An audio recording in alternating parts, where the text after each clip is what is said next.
16 about a person who's not severely ill. What are the laws with regard to medicine? Hold on, someone is trying to get in. Here we go, Ariel. Okay. So it says, a person who's sick,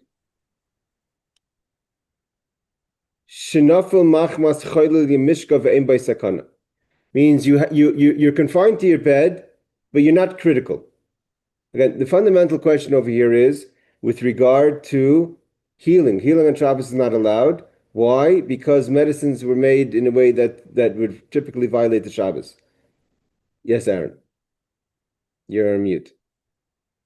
What's critical mean in the Torah? No. Okay, critical. Anything life-threatening is critical. We're gonna get more to the definition of critical in the next chapter. But we're talking about if a person bedridden could be, you really feel awful. No one's concerned. You don't even have to call the doctor. You're really not feeling great. You're in bed. You could have the flu, etc. Things that could be a situation of not critical, but bedridden. Yes, Jonathan. Yes, don't we agree, right? If you can say, right, if there's a Mishnah on Shabbos, they even brings down you're not allowed to take medicine on Shabbos, right? But nowadays, isn't it okay that's okay to take medicine on Shabbos and do other things? Okay, if a doctor prescribes medicine, Okay, it depends on the illness. It depends what we learned this before. Depending on why you're taking the medicine, what's the situation? For instance, if it's something let's say there's certain conditions that if you don't continue to take them, then they become critical. They're kept in check because you've been taking the medicine. So there's a case by case situation. We're just talking about typically if you're allowed to do healing, that's not for a person of sakana. A person is not endangered, or it doesn't lead to that. Again, there are situations where, for instance, I'll give an example. I was listening to a radio show where Harav Avad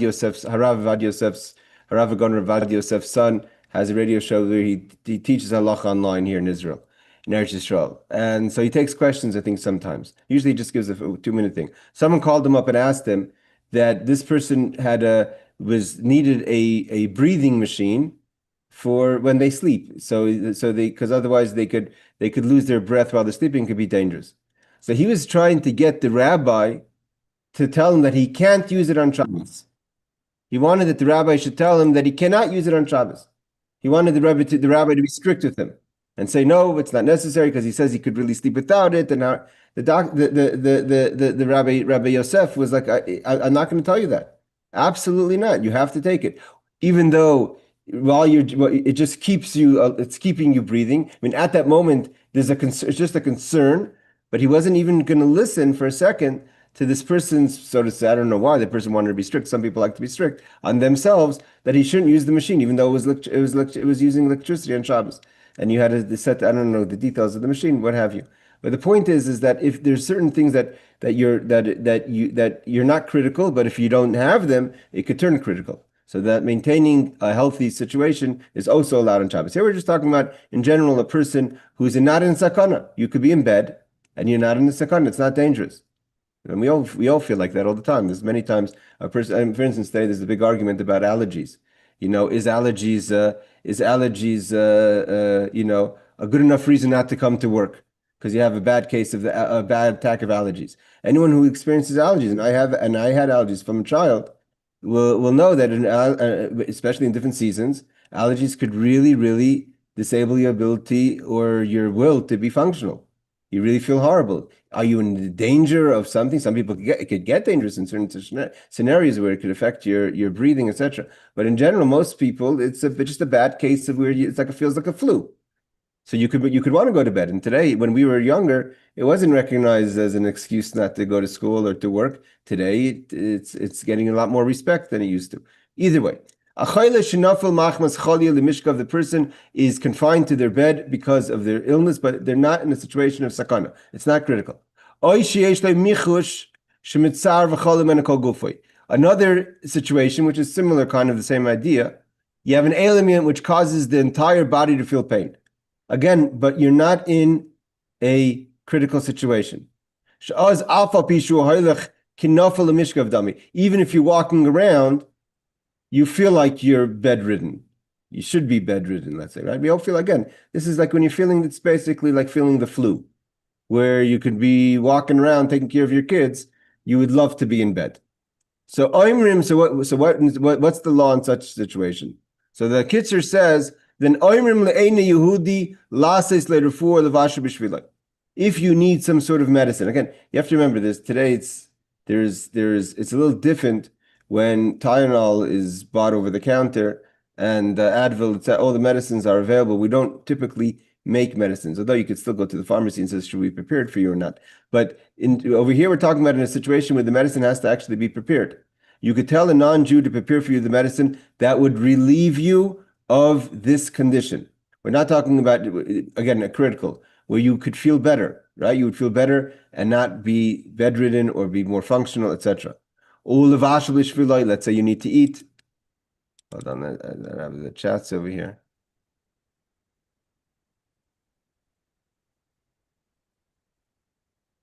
Okay, I'll see the chats in a second.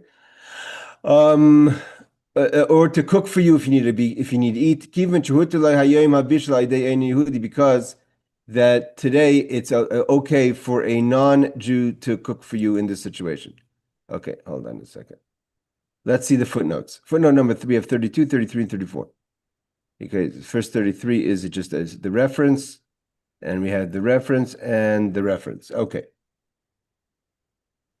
So that's number one. Number one is you're allowed to have a non-Jew prepare the medicine and cook for you, even though you're not in a critical situation, but you're bedridden.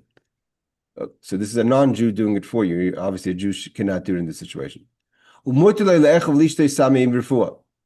he adds to that, you're allowed to take medications or do anything necessary for the cure in this situation. Hold on, Aaron.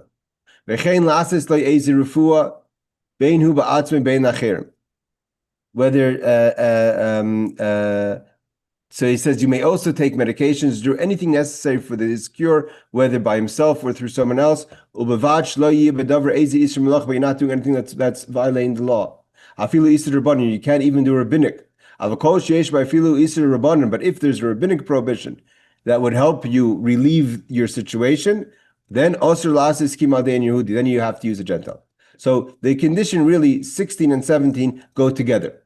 A Gentile could cook for you and a Gentile could prepare medicine for you. Anything that's not rabbinic, what you're doing actually, because the whole idea of healing is a gzeira, is a concern that maybe you're going to violate. Here you know for sure you're not going to violate. You're not even doing a rabbinic violation. So we relieve the concern that with the gzeira that we put on healing on Shabbos because of your situation. But if in order for you to relieve yourself, you would have to violate even a rabbinic prohibition, that you're not allowed to do. You would have to find a Gentile to help you. Then you need a Gentile. What happens if there is no Gentile? You can't find one. So then he says to transgress a rabbinic prohibition, not biblical, rabbinic, you can do it in worst case scenario by shinoi, by doing it in the unusual manner, which would be, again, this helps prevent that you won't do it again. What is the underwriting the idea over here is your condition. So your condition, the Torah recognizes your discomfort, which is severe, because you're holding a situation of being bedridden. Your mamish can't function. So even if it's rabbinic, as long as you do it the shinoi makes sure that you're not going to get used to doing it, and you recognize that it's Shabbos. So then the Kitzur says it's allowed. We'll see 35, which obviously gives us a lot of points on this ruling about violating a rabbinic when you don't find the Gentile. But go ahead, Aaron, first. Okay. On Shabbos, you're not allowed to light a fire. And if you don't turn on the fire for the Gentile, he can't cook for you because it'll make the food unkosher. So how do you do it? No, so that's what he says over here. Kivan, if you look at the last words of the last previous law, Kivan shuhutir loy hayoim abishal adei nudi, that the prohibition of a non-Jew cooking for you has been lifted because of your situation. Obviously, lighting a fire is a biblical prohibition. That's not allowed. In general, if you don't know, it's a good question that you asked. Why is it a good question that you asked? Although the answer is simple, that it's not, you cannot light the fire. But sometimes when we're in a situation like this, we're not sure what things, like the Torah gives you. This is when you have clean cut yes or no. This is, you can do this, you can't do. So you can do, you can't do. Right? A Gentile can't cook for you.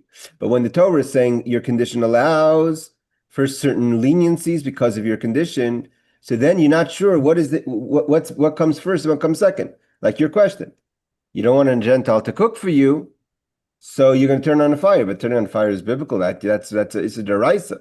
Bishul akum is the rabbanon. You can't even compare the two. So it's very important to know.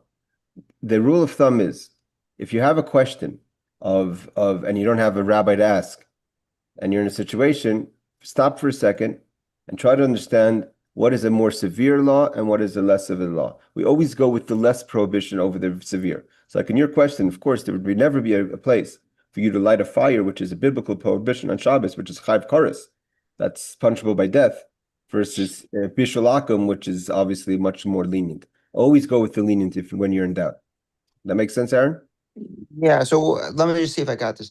So what you're saying is that because to keep the food kosher, you have to turn on the fire for them, but that's a lesser than lighting a fire on Shabbos. Exactly, of course. Lighting a Shabbat is a clear verse in the Torah. Right? There's a clear verse. Of all the laws of Shabbos that's literally spelled out is the lighting of fire. That I understand. So I'm saying, so that's a biblical prohibition. Having a non-Jew cook for you is a rabbinic issue that was put on because of certain concerns of a gezerah. It's not a straight up biblical prohibition. Well, my question is, let me just see if I understand this. What you're saying is that let's say you have a restaurant, so a Jew's there to turn on all the fire, and then the Gentile can cook for the Jew. Yeah. So on Shabbos, if you're sick enough, because turning on the fire is a bigger sin, let them turn on the fire because that's a lesser sin of them turning on the fire and you eating their food. Absolutely. Okay. But that's the reason I'm giving you this rule is because not always is the rabbi available. In general, ask. But if you don't always have someone to ask, and especially when there's a critical situation, you don't have the time to ask. So for a second, just stop and try to look, what am I doing? What is considered a straight up biblical prohibition and what is more rabbinic? And then you could, even if you don't know, but try to use your common sense to understand. If you the famous story, they say Rabbi Akiva, right? Rabbi Akiva found a person on the floor. He was just becoming, Rabbi Akiva only started to learn Torah at 40, right? One of the beautiful stories about a person should never give up hope of studying Torah is Rabbi Akiva. He only started to learn. He didn't know anything until 40. And he became the great teacher. The whole Torah is Alibid Rabbi Yehuda, like Rabbi Akiva, right? We learned that everything goes according to Rabbi Akiva, but that took time. And he became a student of Rabbi Lezer and Rabbi Shua. He found the person on the floor, dead. Those days, what's with the Roman, what was going on, that wasn't an uncommon thing. So in his mind, he was thinking, what do I do? He didn't have anyone to ask. And he knew a Jewish person needs Jewish burial. So he thought the best thing for him to do was to drag his body to the cemetery and bury him. And that would be a great thing. He came back to his rabbis, Rabbi Elazar and Rabbi Shua, and told him what happened. They said, "Oi, with every time you schlepped him, it was like the worst thing you could have done was to bring him to burial. You have to bury him on the spot because to drag a body who passes away is so painful." So he just didn't know. He didn't know. He knew he had to bury. He just didn't know how to go about doing it. So sometimes if you don't know, stop for a second and think. You're not always going to have the right answer. Or at least try to figure out what would make sense. Would it make sense to light a fire on Shabbos or to eat food that's cooked by a non-Jew? But just in here, you have to remember something else. If you look at the wording of the Kitzur, again, the Kitzur is not just like a short version of the law. He by putting it into short pen, you have to analyze every word. So here it says, Kivan shehuter lahayom abishal de'en Yehudi. In his situation, it's been permitted. It's a hutter. No longer, it's not like I'm weighing the transgressions against each other. In this situation, it's not prohibited for that person to eat from a non-Jewish cook. Because of Shabbos and you're not allowed to fire, you have no other way. So it's not like, oh, I ate food from a non-Jew that cooked for me. because it's not a problem on Shabbos when that's your scenario. It's been hutter. It's been made permissible.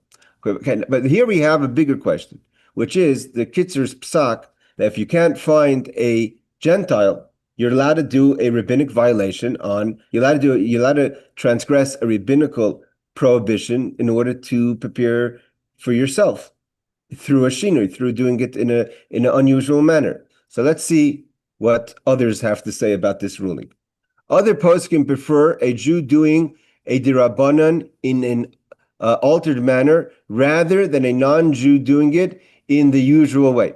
So the Mishnah Berurah quotes the Taz and the Magen Avram, two of the main commentaries on the Shulchan Aruch, the three, the Mishnah Berurah, the Chafetz Chaim as well, but he's quoting the Taz and the Magen Avram, that say that I'd rather have a Jew do a rabbinic prohibition than a non-Jew doing it the regular way, because the Jew is going to do it in an unregular way, and by doing it in a shinoi, it's not really being done, so therefore it's not really a transgression.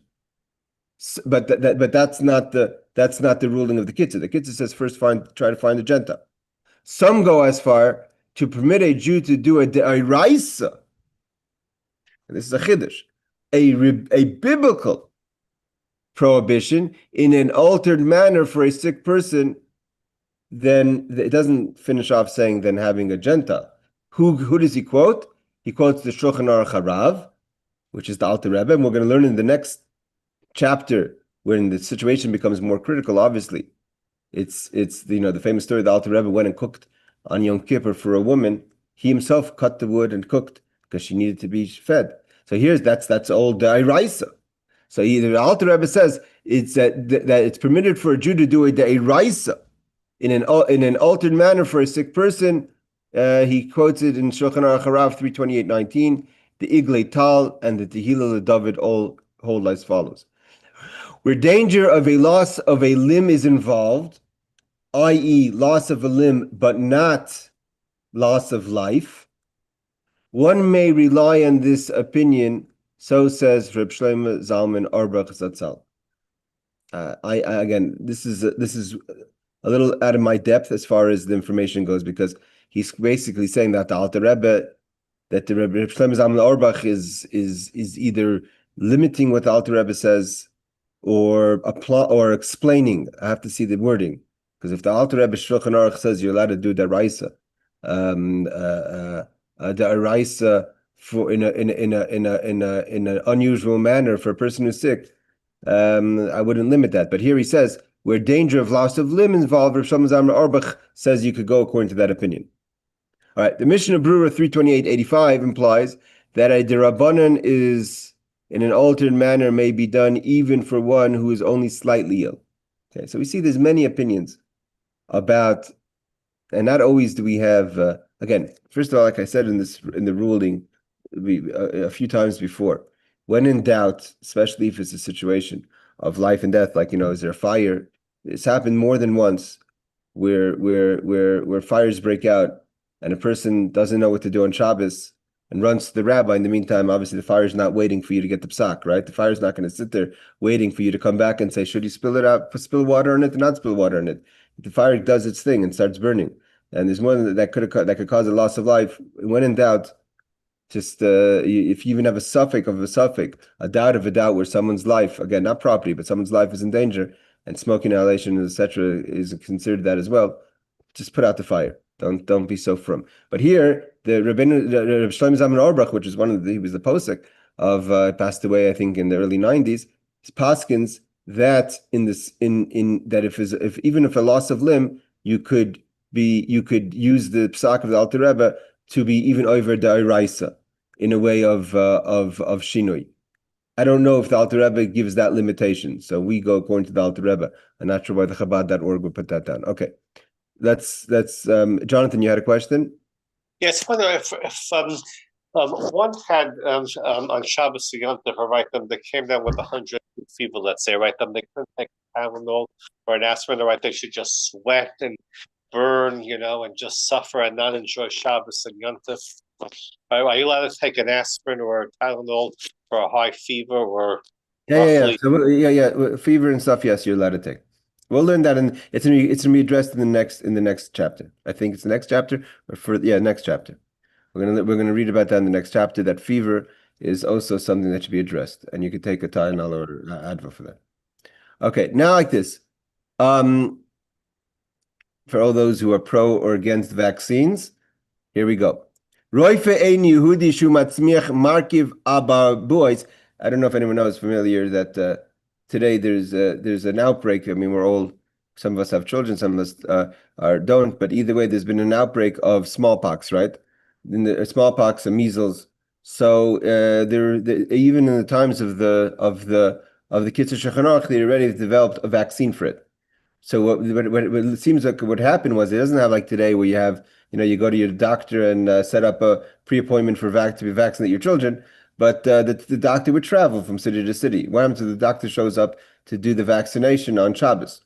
So Roife ein Yehudi shu matzmiach markiv aba boys belatrin umfen, these Yiddish words, basically the vaccine for smallpox, liyiladim, to give the children the vaccine. If you could pay this traveling doctor or whatever, when they set up their little let's say tent like they do to give the vaccines, and you could pay them off. Shabbos, that they should push it off to vaccinate the children on Sunday. Yasikain, you should do so. It means if you can, whatever. But the point is, if you could get the doctor to agree to push off the vaccination process to Sunday, that's best. However, if he's not interested or she, Vimlav, and the only day to vaccinate the children would be on the Shabbos. So listen to halacha. This is halacha in Torah. This is Kitzur Shulchan Aruch. I'm not giving an opinion. I'm just telling you what it says. Don't hold the child. Elaine Yehudi. Let someone else hold. You shouldn't be holding your child when he or she gets vaccinated, but someone else can, and you can vaccinate on Shabbos. Just wanted to say, again, I'm not giving an opinion. Some of my own children don't vaccinate their kids based on the argument of if it's okay to vaccinate or not. I'm not going to get into that conversation, but we see that in halacha recognizes the importance of vaccination, so much so that even though you shouldn't be vaccinating the kids on Shabbos, if there's no other choice, you could even vaccinate on Shabbos. Take that as you like. Okay, in footnote number 36 is he brings down he adds that if a non-Jew is unavailable, a Jew may hold a child. Okay, obviously. All right. Any questions before we go to the next chapter? Yeah. Why do they bring up children and not adults? Because there are adults of vaccinations that you need to take. Okay, so that's a good question. So you could learn from this one or two things. Is this a law about all vaccinations? Which means to say that in any time the government says you should vaccinate for X, Y, and Z, that overrides the Shabbos, or we're talking about only vaccinations for critical situations. What defines critical? I don't know. Here he's talking about smallpox. Smallpox was kids were dying in smallpox. So he's talking about what was normal in those days. But you could take it as, I think there's more to discuss. Can a person take their child to the pharmacy today? Let's say in Seattle, you go to your local pharmacy where they set up for vaccination and say, well, the Kitzur Shulchan Aruch says that if it's and if I can't just get the pharmacy to do it for me on Sunday, and there's no appointments on Sunday, there's only on Shabbos, so then I could drive my child down there, so I could or walk my child down to get the vaccine for smallpox. You have to ask your rabbi before you do anything rash like that. The point over here is we're talking about where the children were dying from the smallpox. It was recognized in those days that the children were saved because of the vaccine, and so therefore they paskined that if that's the only day that they could get it, and try to have someone else hold the child. If not, then you could hold the child. How does that apply to, let's say, a COVID shot? And how does it apply to the argument, are vaccines really good, necessary, harmful, helpful? That you have to ask on a case-to-case basis how they would paskin vis-a-vis Shabbos. I'm talking about, we're learning the laws of Shabbos, not the laws of vaccine. Learning the laws of Shabbos. But it would seem to be the accepted rule at the time of the Kitzur Shulchan Aruch, and he put it into Torah, because it's the book of law, and this is part of Torah, that vaccinating for smallpox and for the effects of smallpox was lifted the idea of not taking medicines or vaccines on Shabbos was lifted because of the severity of the possibility of the children catching smallpox. My quick question is, again, I'm not worried about if you agree or disagree with the vaccines. My question is they mention children and they don't mention adults. They could have made a small paragraph about adults. Again, because it's a good question. So I'm going to just answer what I think. Hold on, Jonathan, get to you in a second. I'm just going to answer to what I think. My opinion is the reason why I didn't answer it is either you could say that they weren't vaccinating adults then for illnesses. Let's say the flu shot. So that you're asking a question about an adult. What about an elderly adult that to get the flu is dangerous? Of course, you could take a flu if you need a flu shot, and the only way to get it is on Shabbos. And you're talking about a person that could get sick, and Chas v'Shalom it could be dangerous for an elderly person to get the flu. So again, but you have to ask your rabbi lechatchila for this because I'm not this. You're right. There's a lot of room in this law that it's not clear why he said smallpox and he talks about children. There's 2 points. One is an adult doesn't have to be held. So we're talking about holding the children. Number 2 is it seems like that was the risk. They weren't vaccinating adults then, maybe, possibly, for things that were critical.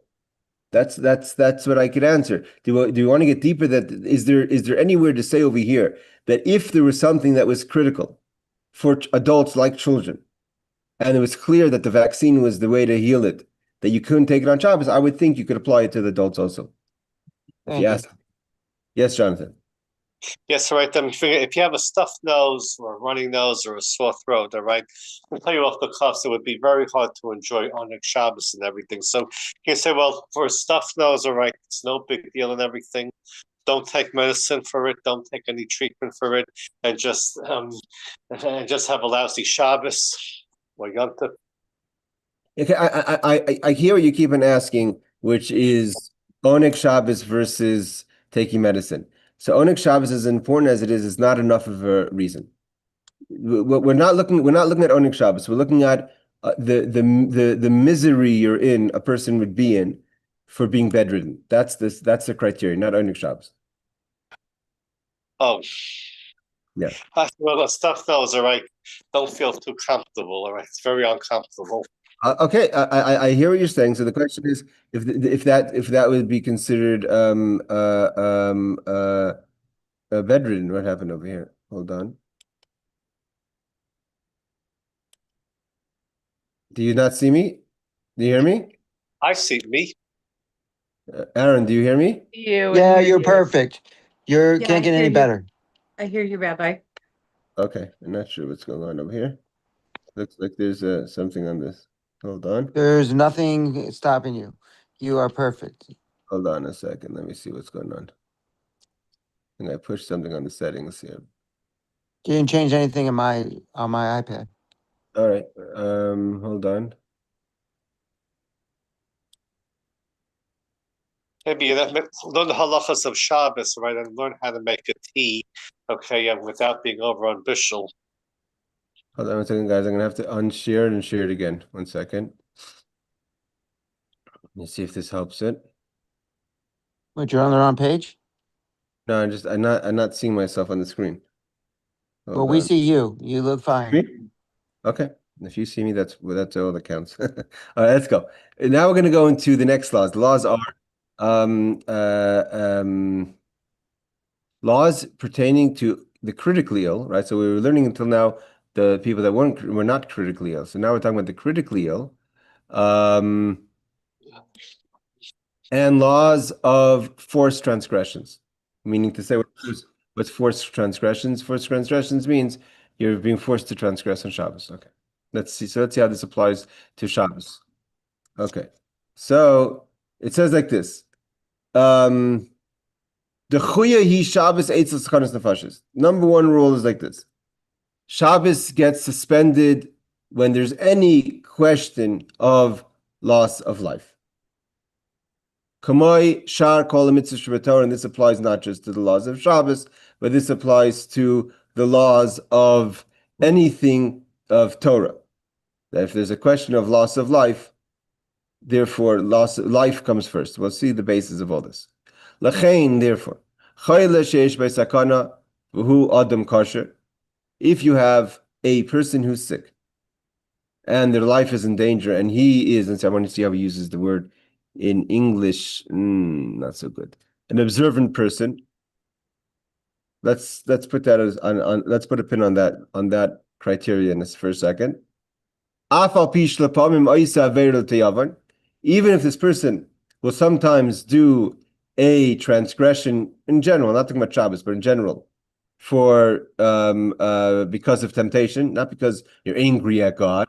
There's two reasons the Torah describes a person who sins. One is lahachis, because you just want to anger God, and another one is l'te'avin, because I'm not eating a cheeseburger because chas v'shalom, because I want to anger God. I'm eating a cheeseburger because I want a cheeseburger. So that's called l'te'avin. Whereas when we learned in the Gemara in Sanhedrin, we had certain kings that said to God, looked in the Torah, how could I anger God?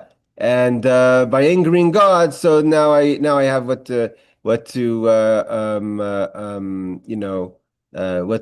have a way to upset him by doing this avera. So we're talking about a person who's basically, even if they sin because they're just giving in to their desires. Even if it's only 1 day old child, mitzvah. It's not only permitted; it's a mitzvah. It's a commandment. Lechalel alav as a Shabbos, to transgress the Shabbos for this person, he or she. Even if it's a child 1 day old, you're allowed to transgress the Shabbos to keep this person alive.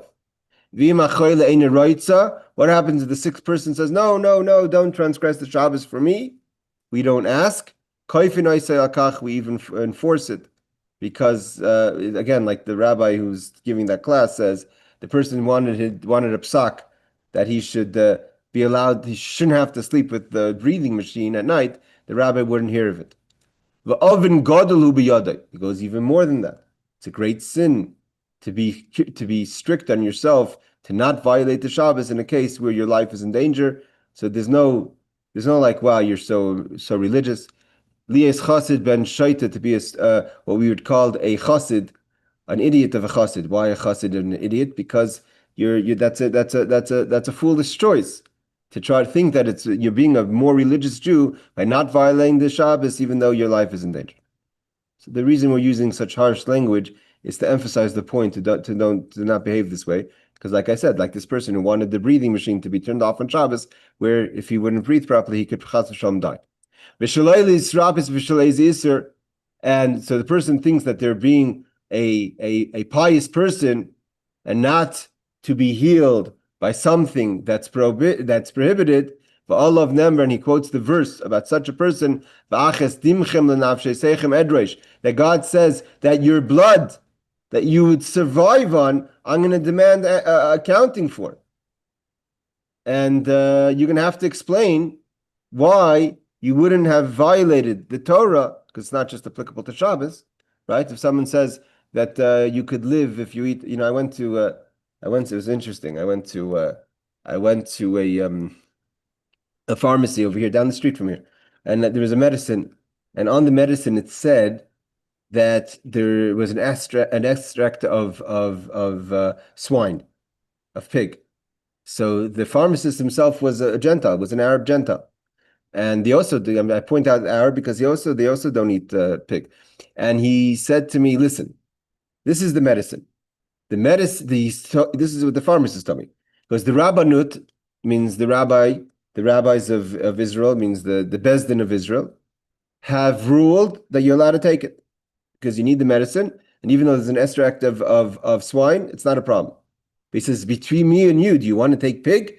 He says there's a generic version that you could take that maybe not as good, but it doesn't have. I don't think you should be taking something with pig. This is the Arab pharmacist telling me again, because he also, so at the time it sounded okay, but like someone pointed out to me, that's not what the Torah says. If the Torah says you're allowed to take it, you should take it, then it's allowed to be taken. I say it's an isur. There's a prohibition here. That's not the point. You have to see what the Torah says. So v'hazor is lechalal. Now here the Shulchan Aruch adds, a person who's diligent to transgress the Torah in order to keep this other person alive, is praiseworthy.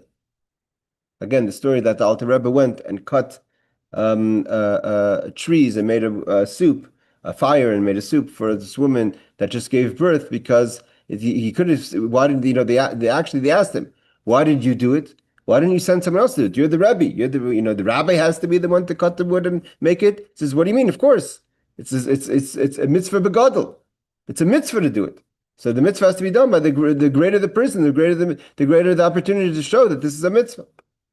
By asking someone who's not the rabbi to do it, you're kind of showing that you're not really supposed to be doing it. So therefore, I once was on a plane, and a person was, I don't, I'm not talking negative, but just the same idea. We were on a plane, and the person had a ticket to sit next to a woman. He didn't feel comfortable sitting next to a woman, so he asked someone else, who was also religious, if you mind switching with him.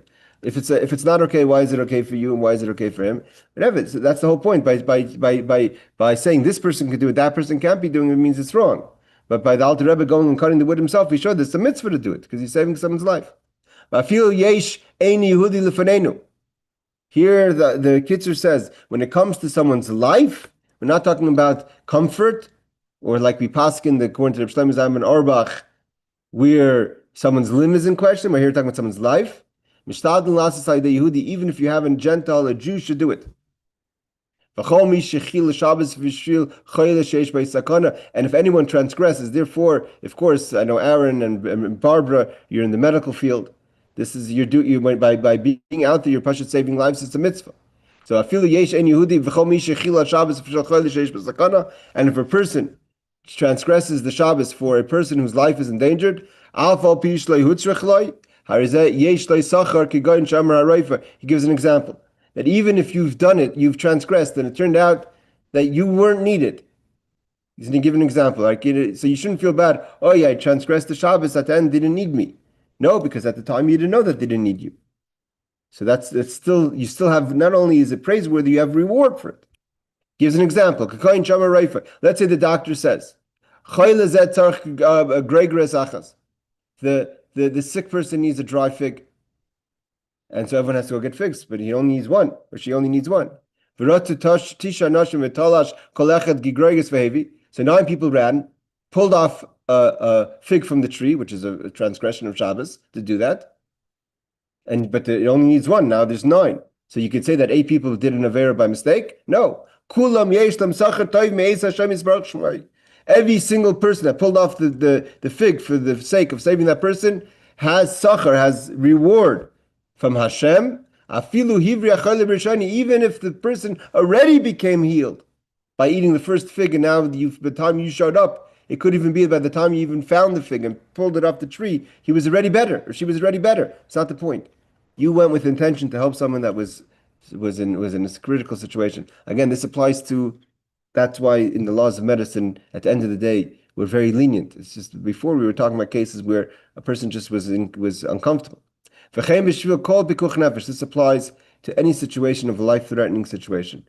This is the ruling.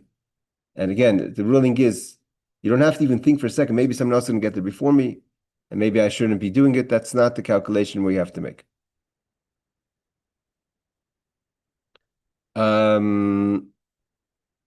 Exactly, Jonathan said about Hatzalah. So he continues. Even if it's not, you don't have to sit there, like I told you, to be checking 100%, is this life-threatening? If it's not life-threatening, even if you think for a second it can be life-threatening, it's a suffix, it's in doubt. Mitzvah l'chal of Shabbos, it's still a commandment to transgress the Shabbos, to protect this person, to help this person who's in suffix, even in a doubt of life-threatening situation. Last is you could transgress any biblical commandment. There is absolutely nothing that stands in front of a person's life. Torah was given l'chayim. You're supposed to live with Torah, not to die for Torah, unless the Torah says so. You have to live. You don't die for Torah. There's only 3 cases that a person is told you die for the sake of Torah, which is, again, we're not learning the laws of Pekuach Nefesh over here, but he mentions it in the case of idol worship, of Avodah Zarah, Gilei Arayos, illicit sexual relationships that you're being forced to have. You're supposed to allow yourself to be killed and to have it willingly, or Shvichas Damim, or to kill someone where your life is going to be killed if you don't kill someone else. You're not allowed to kill someone else to save your own life. Those are the cases where you should allow yourself to be killed and not transgress. Again, this all applies. We're not learning the laws of Pekuach Nefesh. In the laws of Pekuach Nefesh, we would learn that it's also depending on the situation. We're not talking about it in health. We're talking about in the case of where someone comes to you and if it's a Zman Hashmad, but they're doing it in order to transgress Hashem, then there's another question if we die for even things that are not one of these three mitzvahs. But in a regular situation where a person's life is endangered, it's not about standing up and being Mekadesh and sanctifying God's name. It's talking about a question of saving someone's life. For instance, saving someone's life, a person's starving, right? You need to eat. You can't say that they shouldn't eat because it's not kosher food. There's no basis for right. that. I think it's a good question, right? Whether you die or eat treif or something, isn't that a close call? Whether you eat treif to save your life, But again, if you save your life, it's not even a close call. If it's to save your life, there's no question. My grandfather tells a story. My grandfather tells a story when he was in the camps. He was first in Auschwitz, then he was taken to labor camp. So he was, I don't think it was Yom Tov Rosh Hashanah, I'm not sure when it was, but it was towards the end of the war. He was starving, and he tells me the German soldiers threw him a bone, like you throw an animal. It wasn't kosher, of course. There was no questions of kosher. There was no kosher. There was no hashkacha in Auschwitz. Everyone you had to eat. There was no pekuach nefesh. It's not even a question. Okay. Let's see the footnotes on this. We have a few footnotes. Number one. Oh, okay. Let's see what we're talking about over here. The laws of Shabbos are suspended where there's a life-threatening situation. So let's see the criteria in number one. Okay, he's going into the question of hutra or dichui. Okay, there's suspended, or more literally, the word dechuya means pushed aside, as opposed to hutra, made permissible. If you remember, the language we said at the end of last chapter was that a person who's bedridden, to have a Gentile cook for you, and the question is bishulakim, like Aaron pointed out, a Gentile cooking. He says it's mutter. It's been made permissible. He uses the word heter. There's a difference between the word dochui and heter. This is a question in many cases of Torah. Right, at the beginning of this week's parsha, we all open up the law of Tazria. Right, how's the parsha talk? It talks about the laws of the circumcision. We learn from the laws of circumcision that you're allowed to circumcise on Shabbos, even though circumcising on Shabbos is causing someone to bleed, which you're not allowed to do willingly. It means, why don't we just push off the bris to Sunday? Why do you have to have it on Shabbos? Because Mila Bizmana, to have circumcision in its proper time, pushes away. What's that, Jonathan? Bris Milah is an elsa, right? So Shabbos is an elsa, Bris Milah is another. So I can see why it's still for Shabbos. Okay, if it's an os, Yes, yeah. Like Shabbos is an os, and exactly. But the question I'm emphasizing over here is the emphasis duchya, which means suspended, or hutra means permissible. So let's see what he wants to teach us over here.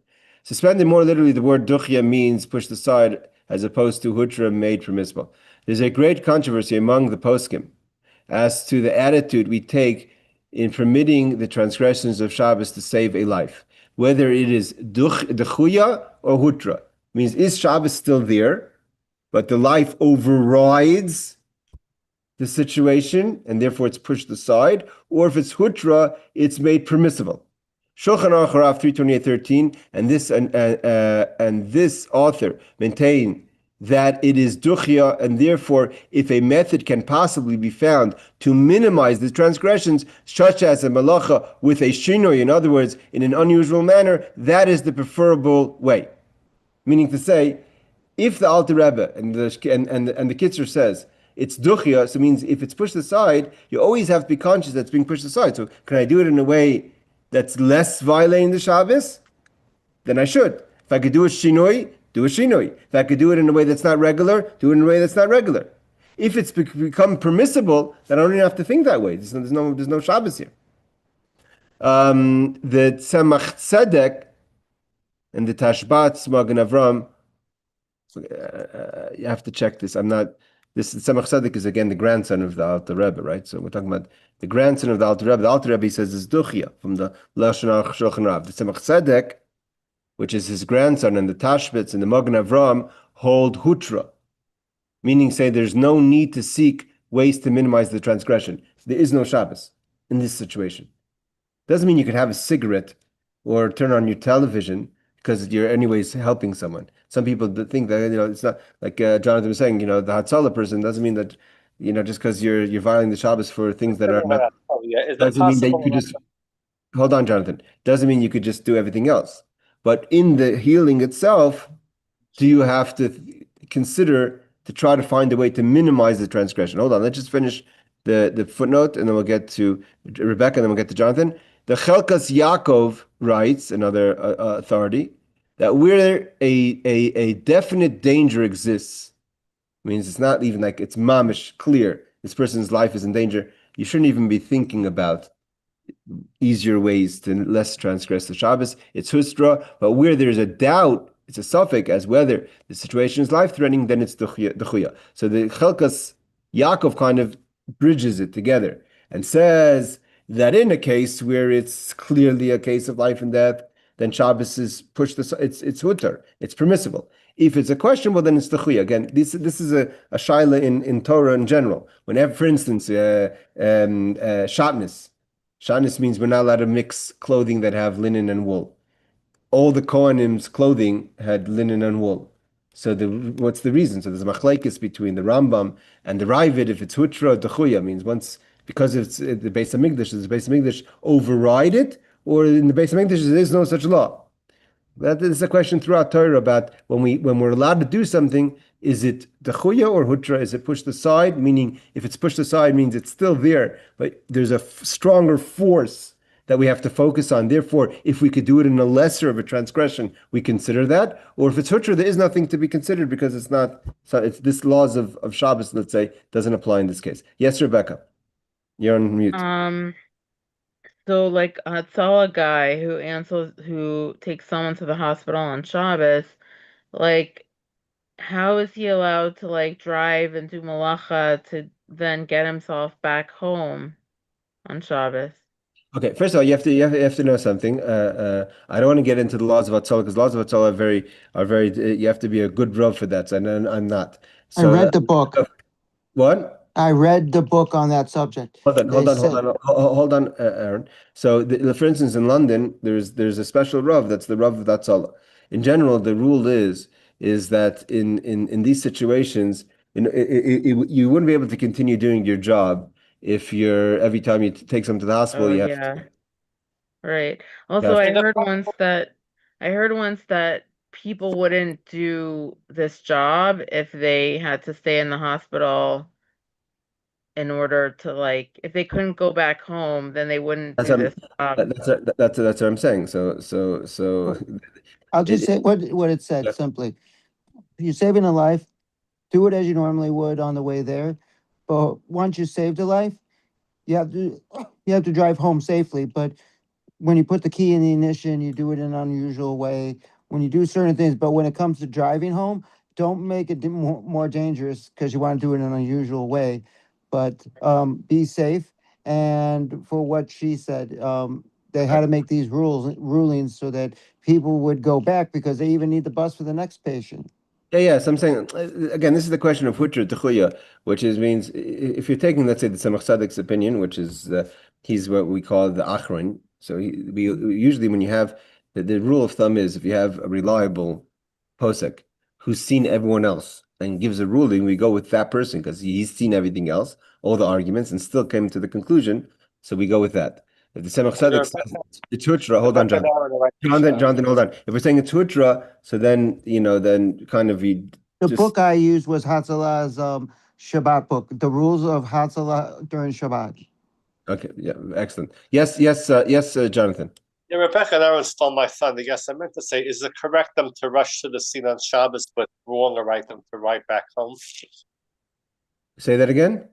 Is it to correct them to rush to the scene, but wrong to drive back home? No. It depends who you are. If you're a Hatzalah person, we're not talking about, for instance, the rule of about what about a husband who goes with his wife to give birth. This is he has to walk back. It's not you're not. There are people that are professional. Let's say Aaron is a professional nurse, or Barbara is a professional nurse. There's people that their profession is medicine. You have people that are in circumstances brings them to violate the Shabbos, right? You're there on the scene. You're not a doctor. You're going to help the person, but you're not going to be called on for another case. You didn't become a doctor overnight just because you helped someone. As great as a mitzvah it is, it's very important you help that person, but it doesn't make you a qualified doctor, right? So going forward, it doesn't mean you have the right to violate the Shabbos to go home unless that's the only way you would that again in the circumstances. But a Hatzalah person, 24/7, they're on call. And 24/7, like Aaron says, you go from one case to the next case. Today you just took someone to the hospital for childbirth, and tomorrow for another severe situation. So it's a Hatzalah person. And again, but for the Hatzalah, I don't want to give a ruling in general for the Hatzalah because the Hatzalah have very much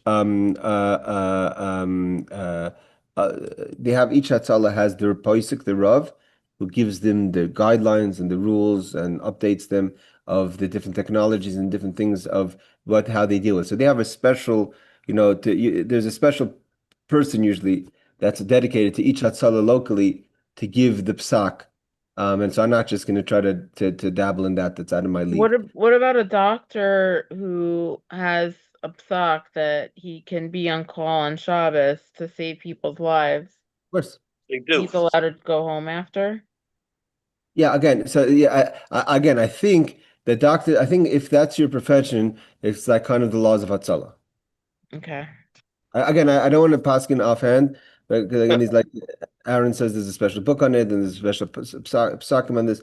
But in general, I believe that a professional that's on call is I think, and I don't just say Okay, that. my rabbi says this because we've had it in our shul. Whatever you can do to save a life, and if that means you have to get home in a normal way that's not Shabbat like, you saved a life.